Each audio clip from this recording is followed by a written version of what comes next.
Samsung's bold new watch is packed with tools for fitness and health. I've been most impressed by the features that aren't related to extreme sports. The Galaxy Watch Ultra is Samsung's most rugged watch yet, but in my first 3 days wearing it, I've been more impressed by the features that aren't that related to extreme sports. It brings some fun things like gesture controls and potentially life-saving health tools like sleep apnea detection to the world of Android smartwatches.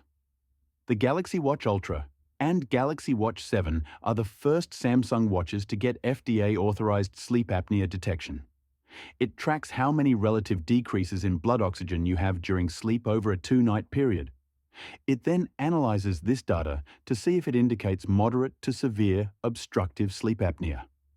Note that this is a feature only available to Galaxy Watch Ultra and Watch 7 owners who also have a Galaxy phone.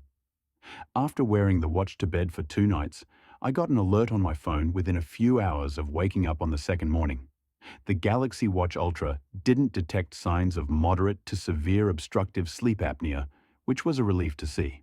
Samsung watches had universal gestures in Wear OS 4 last year. This lets you use pinch actions to scroll through menus or make a fist to select an option. But the Galaxy Watch Ultra and Galaxy Watch 7 go one step further and make gestures easier to find within the settings. Buttons and gestures menu in Wear OS 5.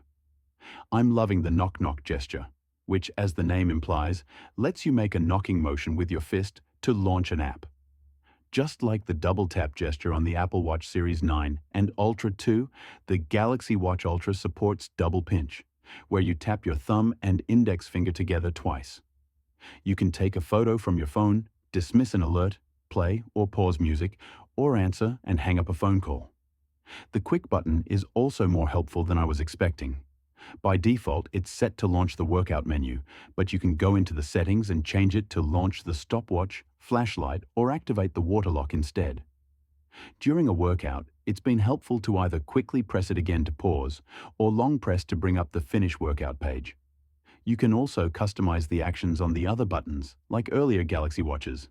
Yes, I immediately changed the top button from the Bixby default to the power off menu. I'm also doing a deeper dive into battery life, as like earlier Galaxy Watches, the Galaxy Watch Ultra will need at least a few days and charge cycles to optimize and calibrate the battery. Check back soon for the full review.